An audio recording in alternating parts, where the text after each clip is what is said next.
Welcome to our channel. This channel we call the Deep Dive. And what we try to do here is to try to bring you facts that others simply won't. One of the things you've heard me talk about quite a bit is the need for control of crime in our country, Jamaica. Now, there are many different points of view on this subject, and some people support the idea that we should have stronger penalty for hardened criminals, and some people don't. The vast majority of the people across the board seem to want to have Jamaica become a place where people can just do what they want, and people can travel from wherever they want, come to Jamaica, do what they want, and leave. I don't share that point of view. So I, as a former law enforcement officer, continue to speak out and continue to point to the need for the crime situation to be harnessed and harnessed expeditiously. Now, I've spoken ad nauseum about the foreign aid programs, some of which have been so-called helping in the fight, so-called helping in the development of our country, not in the fight, but development of our country. One of those have come under scrutiny in the United States, and the newly elected American President Donald Trump has cut back on, literally stopped all the aid going out of the country in the State Department program called USAID. In Jamaica, they call it USAID. In the United States, we call it USAID. The reality is that one of the arguments that the newly minted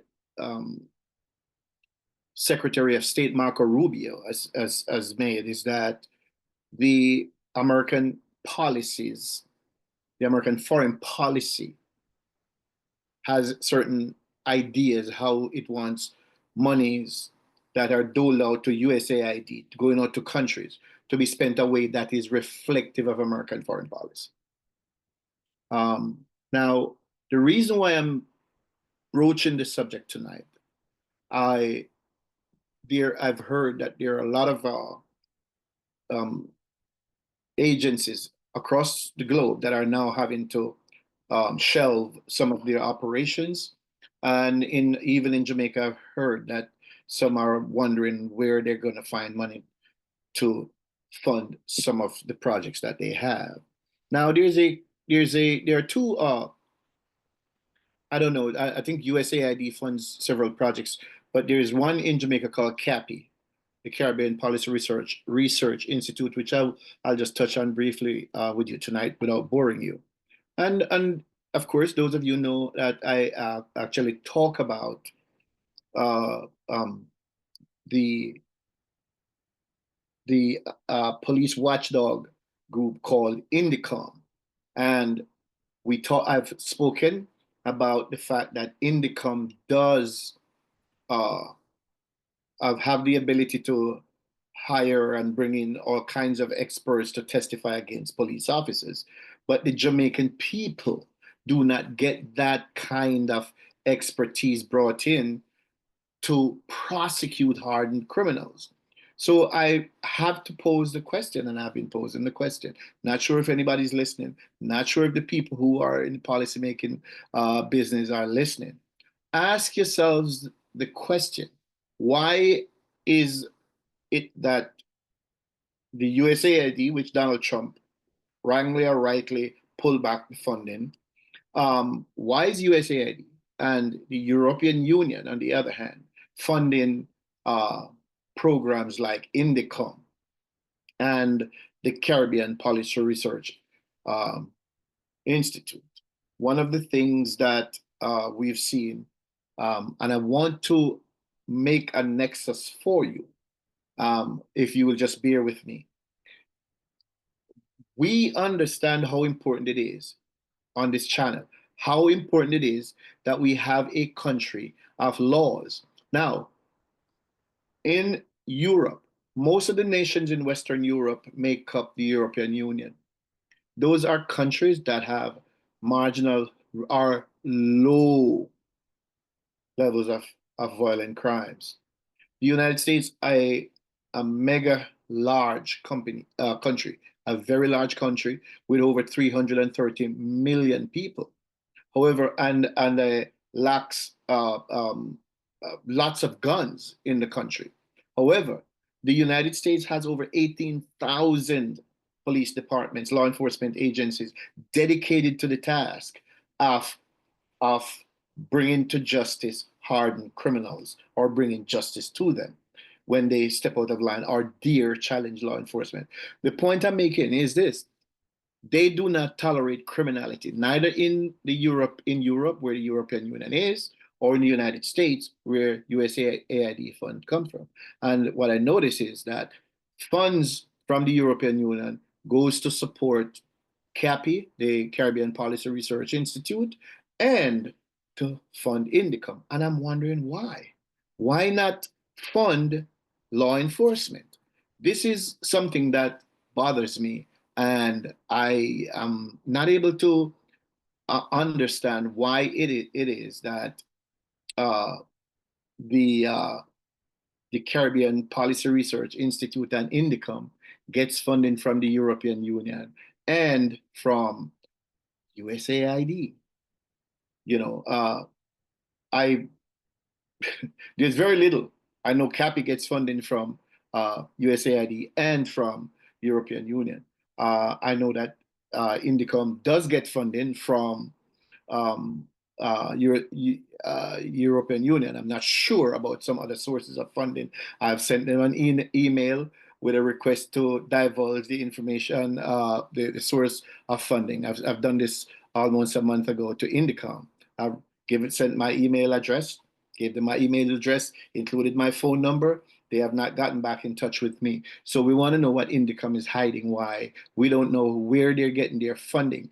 Jamaica, wake up. So anyway, what is the reason why USAID is funding CaPRI? Now, one of the reasons why INDECOM is a police watchdog that is as zealously carried out a campaign of doggedly following behind police, and the leadership of that agency since it came into existence in 2020 has made it its core function of trying to uh, uh, make the Jamaica Constabulary Force um, look bad in the eyes of the public, for want of a better way of putting it. And I am at a loss for words as to why that is. Now, those of you who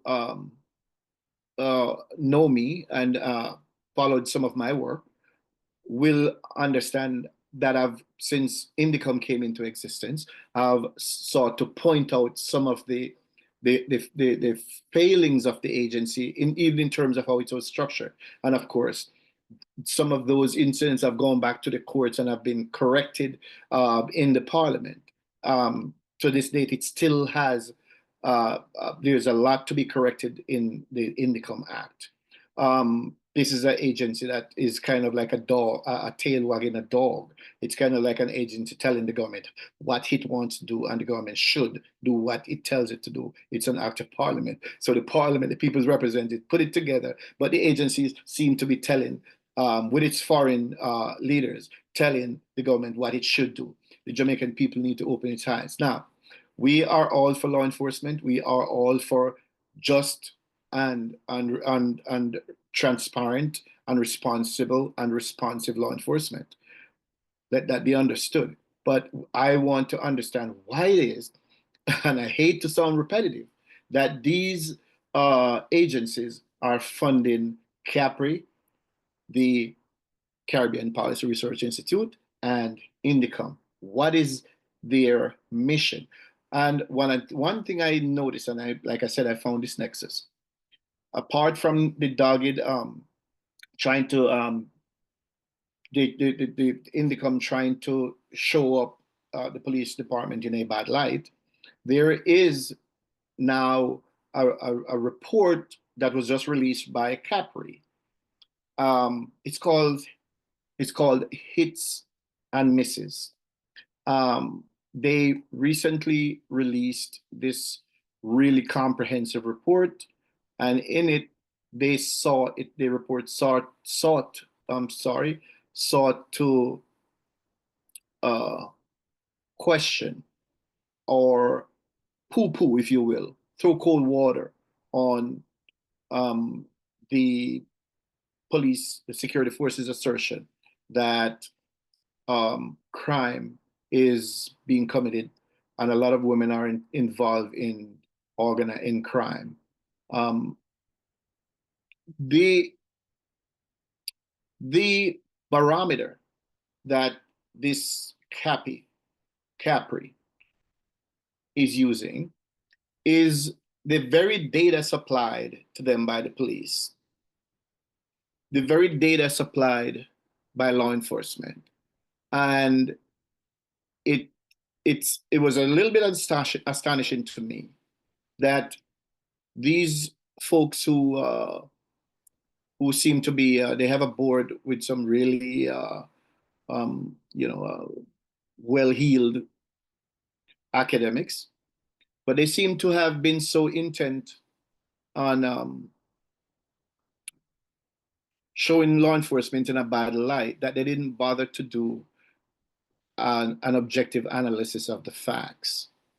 Now, I can't say what exactly um, the, the, uh, the reasons are about why hit hits and misses would seek to portray law enforcement has having had it wrong when, as far as I see, none of the members of law enforcement uh, expertise are careers.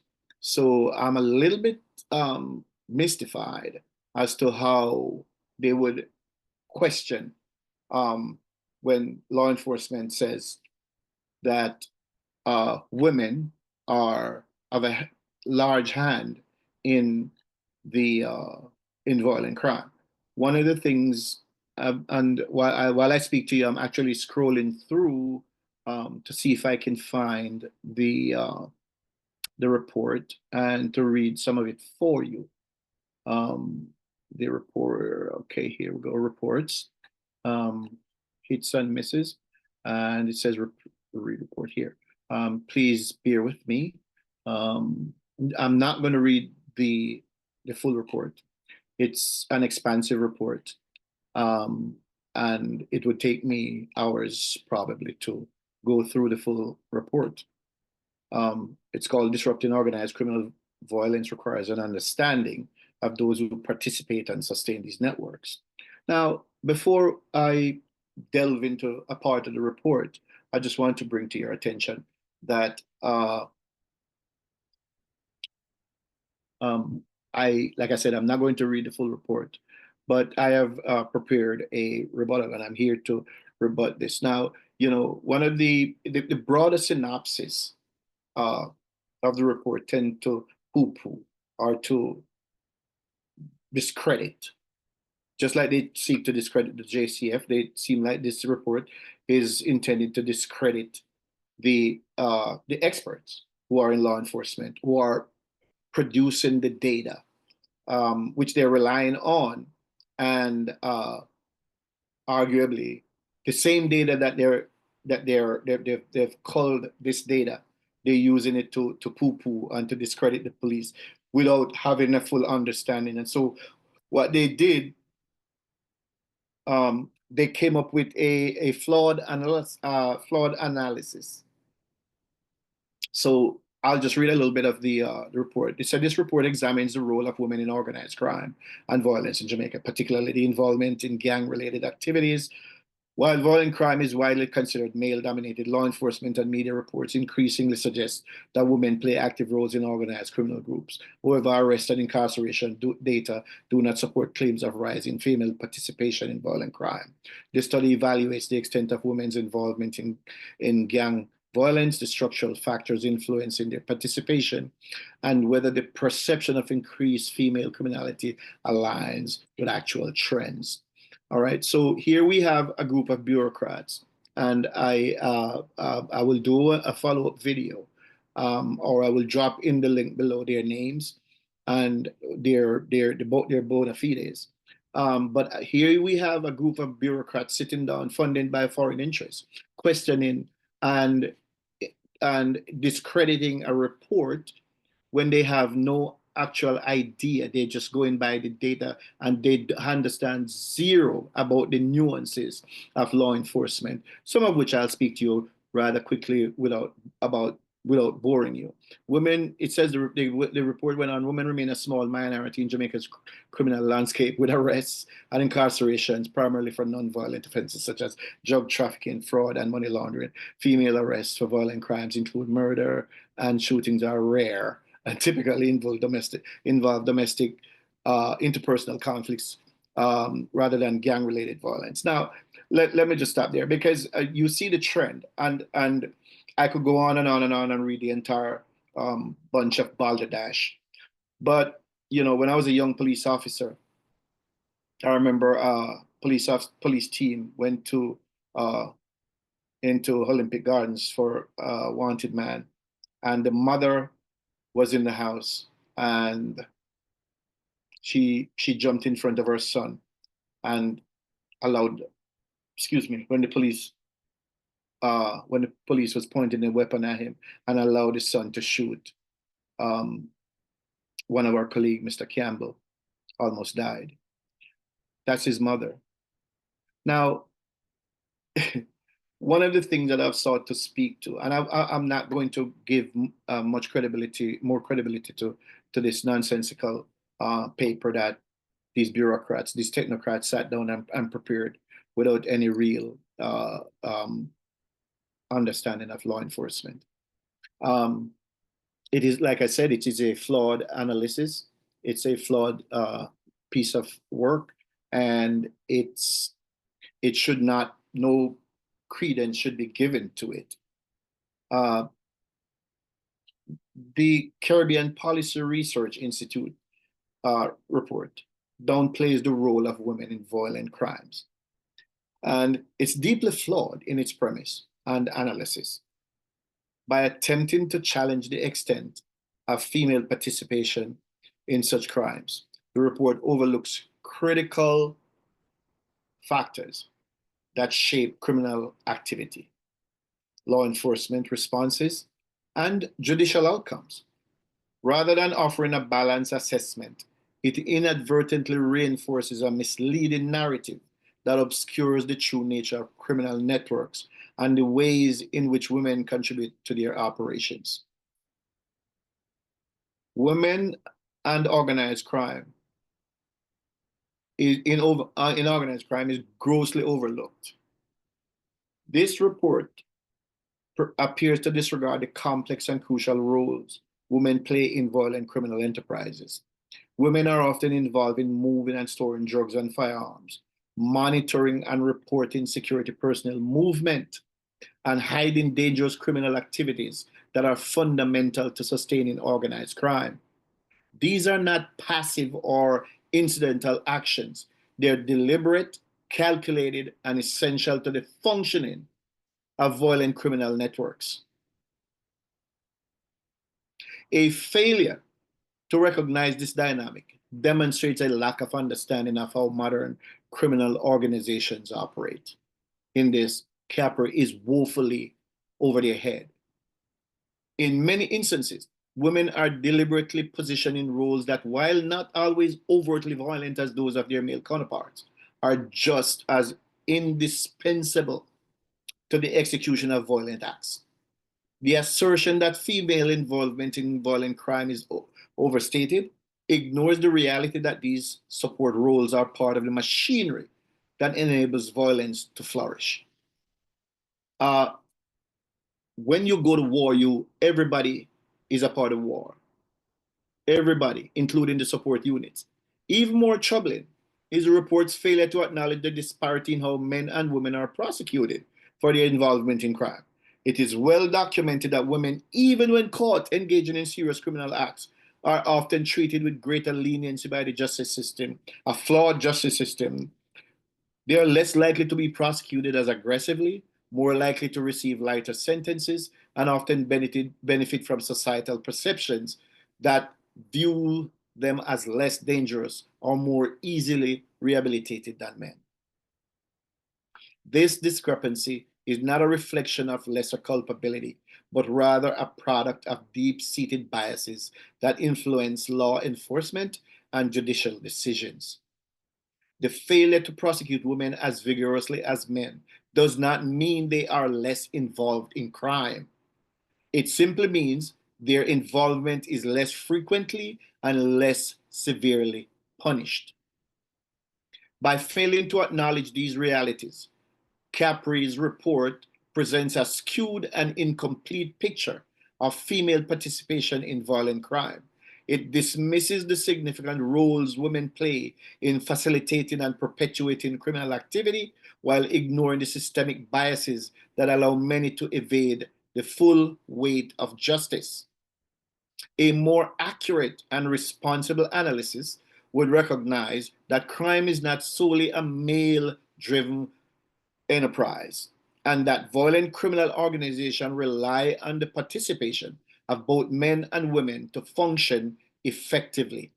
Any attempt to downplay this reality is not only misleading, but dangerous as it contributes to the continued failure of law enforcement and policymakers to address the full scope of organized crime in the Caribbean. Which brings us back to why. Why is USAID and why is the European Union funding these technocrats to sit around to write reports that discredit law enforcement or seeks to discredit law enforcement in Jamaica? Ask yourselves, those of you Jamaicans who are above, a little cut above the Vibes Cartel and the Bounty Killer and the Beanie Man nonsense. Those of you who want to do a little thinking, it's time that you start to think.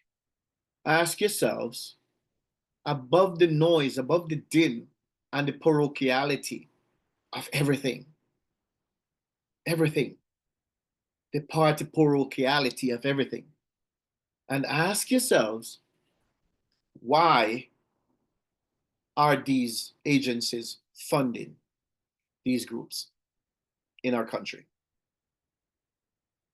Would the United States allow any foreign money to come into the United States to back any group to discredit law enforcement? That's a question you have to ask yourself. Will England or any member of the European Union allow that to happen in their country under the guise of aid?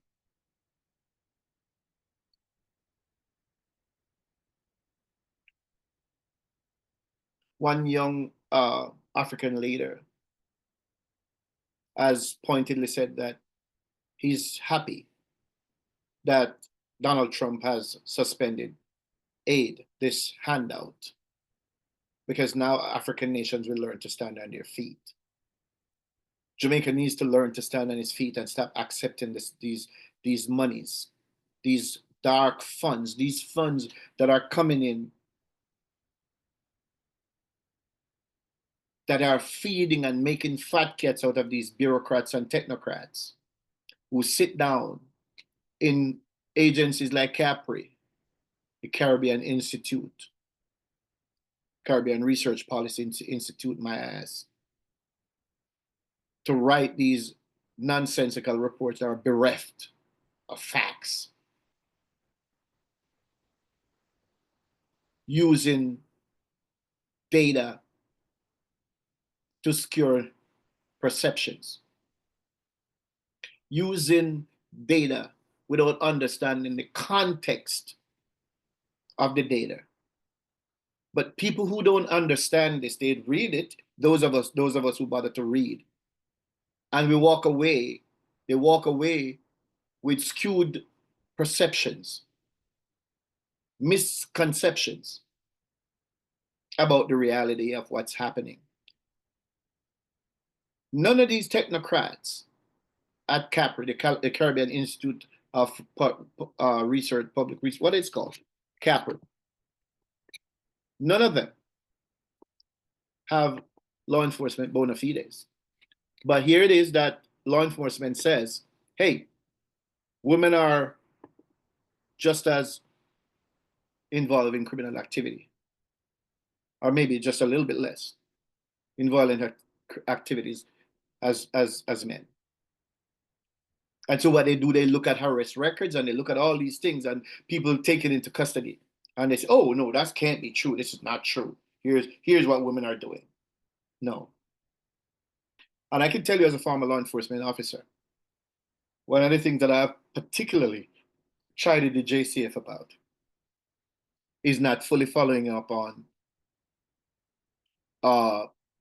investigations, not arresting everybody and charging everybody, doing the good detective work so that every facilitator in a crime is brought to justice. Now, I do know, and I am the first to acknowledge that the courts is part of the problem, because the courts has become, criminal courts have become facilitators of crime.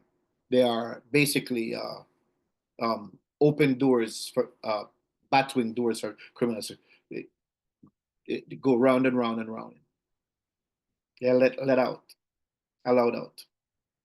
Yeah, I do get that, but I still think that the police need to do a better job of following up, just as I've chided the police.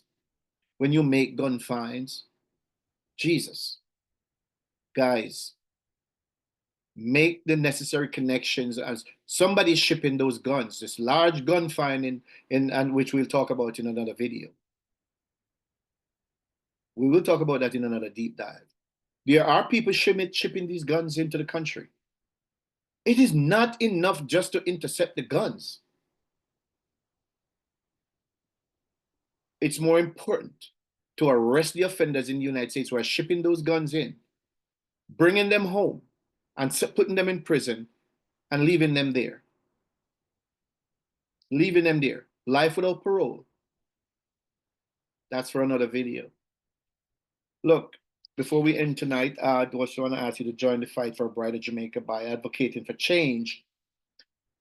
We can change our country. We can do it. We can do it.